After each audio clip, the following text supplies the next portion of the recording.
maskaxda iyo qalbiga way ku maran tahay maan ku raaciyay mandheera maalmo joog baan qaybo kale waa weyn leh kuwaas ayaa awrta la saari jiray kadibna guul wadax iyo guul on waxay soo galaanba halka naga daawanaysaana waa The Geesi Channel ayaa si toos ah nooga daawanaysaan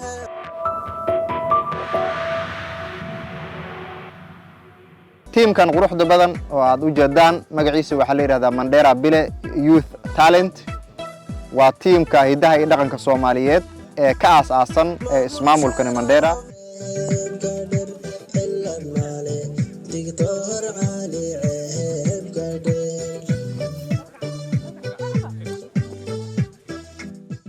teamkan waxaan aasaasnay bishii 8 taariikh 5 sanadka 2023 arrimaha ugu weyn oo aan u aasaasnay teamkan waxa ugu weynaa in aanu soo celino hidaha iyo dhaqanka Soomaaliyeed ee soo jireenka ahaa maanta noqday mid laga guuray ayaanu isxilqaanay anagoo team ah kadibna waxaan go'aansanay inaan soo saarno team ka turjumaya hidaha iyo dhaqanka Soomaaliyeed si upcoming generation-ka hadda soo socdo iyo waliba qaybaha kale ee markaas aan wax ka fahamsanin hidaha iyo dhaqanka Soomaaliyeed aanan dib ugu xasuusino marka waxaan isdhihi karaa hidaha iyo dhaqanka Soomaaliyeed waa mid lagama guuraan ah waa mid lama ilaawaan ah bulshada qaybaheeda kala gedisanna waxaan ku dhiirigelinaynaa oo aan ku wacyigelinaynaa in ay noqdaan ku dhaqankooda ku faana dhaqankooda gacanta ku haayo maxay yeelay dhaqanka hidaha iyo dhaqanka Soomaaliyeed waxaad xambaarsanay diinta iyo waxyaabo kale oo maanta fara badan balse waxaad arkaysaa bulshadeennii in ay maanta noqotay mid hidaha iyo dhaqanka Soomaaliyeed ka cirib tirantay oo macnaha maaragtay ku xirantay dalal kale ee gaala ah iyo waliba waxyaabo kale oo maanta aan isdhihi karno Soomaali ahaan idinma wanaagsano Masaayda cid la yiraahdo waa cid dhaqankeedii maanta ku taagan hadii ay noqoto dhinaca xoolo dhaqashada hadii ay noqoto dhinaca dharka hadii ay noqoto dhinaca dhaqankooda marka anagu Soomaali ahaan ma aha markii aan dhaqankeena ka guurno dhaqankeena waa mid soo jireen aha waana mid sii jiri doono weelkan aad u jeedaan waxa la yiraahdaa xeeradan waa xeerada hidaha iyo dhaqanka Soomaaliyeed inta badan bunka lagu shubto ama bunka lagu kariyo bunka markii la soo kariyo ayaa lagu tooraa xeeradan aad arkaysaan waxaana loo isticmaalaa meeshan anagu qaadada ka isticmaalna waxa la isticmaalaa geedkan aad arkaysaan oo magaciisa la yiraahdo fandhaal ama qarsiin sida ay Soomaalidu qaybaheeda kala gedisanay u aqaanaanba markii lagu soo shubo halkan aan iraahdo bunkii lagu soo shubo oo bunka la tooro kadib ayaa fandhaalkan lagu isticmaalaa kadib ayaa macnaha maaragtay gacanta ay odayaalka ku shubtaan oo ay madaxa marsadaan oo ay shahda ku toortaan marka xeeradan aad u jeedaan isticmaalkeeda waa intaas iyo waliba soorta iyo cuntadana sida camal waa lagu ritaa weelkan kale oo halkan ka arkaysaan waxa la yiraahdaa shiiko asagana waxa la mid yahay bakeeriyaalka iyo waxyaabaha kale ee shahda maanta ku cabna ee dhaqankeena bedelay waxa aan wax ku cabi jirnay waa shiikadan aad arkaysaan tanna waa isla shiiko iyadana maxay waa manuun ayaa la yiraahdaa shiikada ay wax yar ka weyn tahay shiikadana waa bakeeri manuuntana waa koob weyn aan isdhihi karnaa marka labadaas magac ayay kala leeyihiin kan aad arkaysaan waxa la yiraahdaa dhakalkan waxa jira inta badan waxa lagu maalaa geela ariga iyo macnaha maaragtay lo'da hidaha dhaqanka Soomaaliyeed waa mid soo jiraan ah marka dhakalkan aad arkaysaan hadda waxa loo yeelay sidii la qabsado laakiin 80% halkan ayaad sidii ku leeyahay ama meelahan ayaad sidii ku leeyahay markaas usha ay geel jirta gishtaan laakiin kan waxa loo yeelay maqaar caadi ama magad ah ayaa loo yeelay aan iraahdo bahashan aad u jeedaan waa bahasha haweenka ay isticmaalaan markii cuntadu ama galeyda ama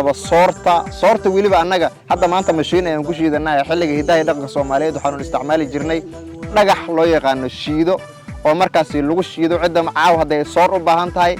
dhagaxaas ayaa mashiin ahaan loo isticmaali jiray hadii ay qamadiga tahay hadii ay galeyda tahay hadii ay cuntooyinka kala gedisan hidaha dhaqanka Soomaaliyeed isticmaali jireen 80% waxa lagu shiidi jiray ama wax lagu reeqi jiray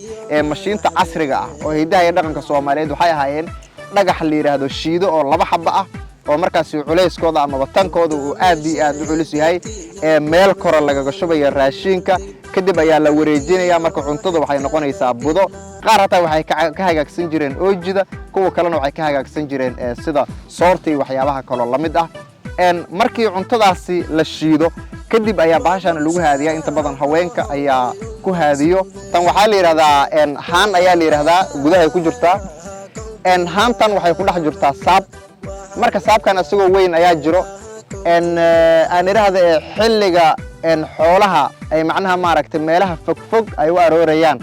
waxay inta badan ay hidaha dhaqanka Soomaaliyeed isticmaali jireen saabab waaweyn oo kan ka weyn kadibna haanta la dhex gelinayo meeshaan maanta ka isticmaalno garaangirisyada iyo caagaga kale ee balastiga ah ee maanta ku bedelmay waxa la isticmaali jiray haantan aad u jeedo oo waliba qaybo kale oo waaweyn leh kuwaas ayaa awrta la saari jiray kadibna guul wadax iyo guul oon waxay soo galaanba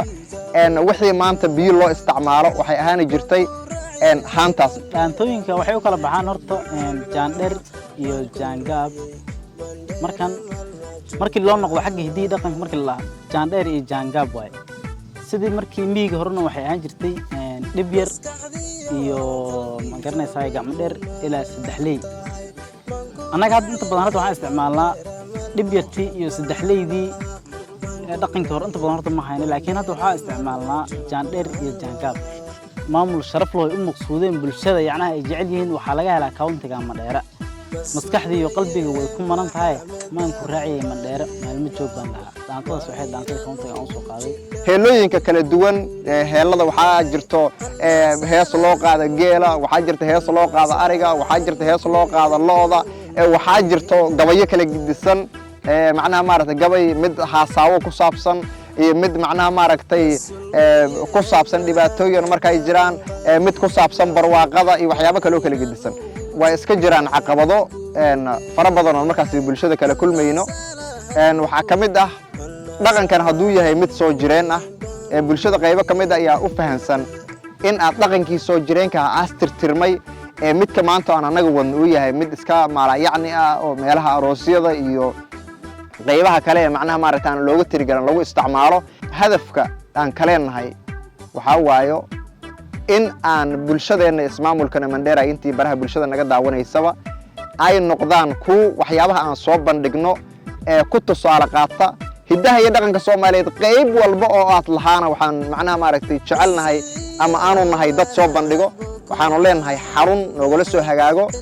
oo ay dadka daawashada u baahan iyo dadka markaas inay ka faa'iideystaan barnaamijkan jacelba ay nooga imaadaan si markaas bandhigyada aan soo bandhigayno ay ugu faa'iideystaan waxyaabaha halkaas aan ku soo bandhigno rajada aan maanta leenahay waa rajo aan isdhihi karno barnaamijkan aad maanta wadaan waa mid aad ku weyneyn kartaan waa mid aad ka dhigi kartaan organization ama CPO waxa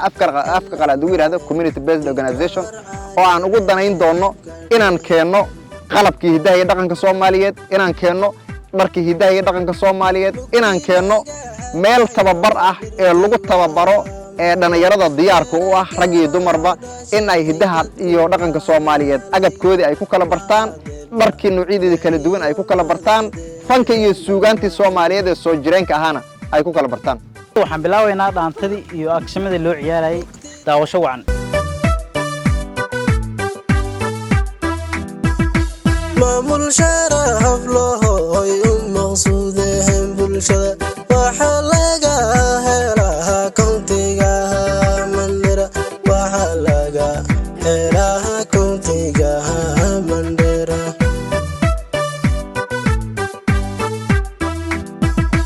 maskaxdiyo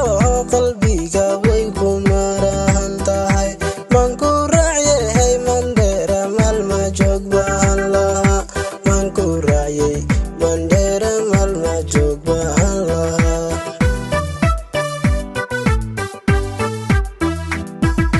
maskaxdiyo qalbiga way ku maran tahay man ku raaciyay Mandheera maalma joog baan lahaa man ku raaciyay Mandheera maalma joog baan lahaa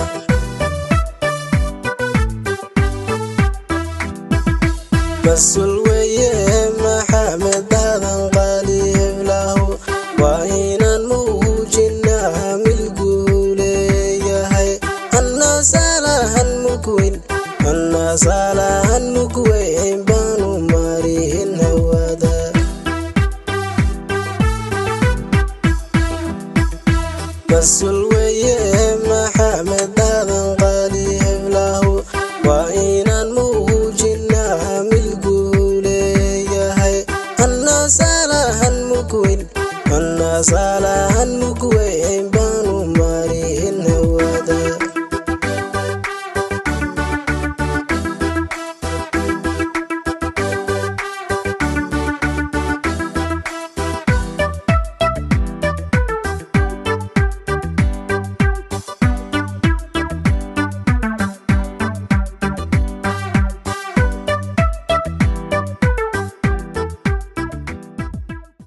waxaanu idin leenahay dhammaantiin bye bye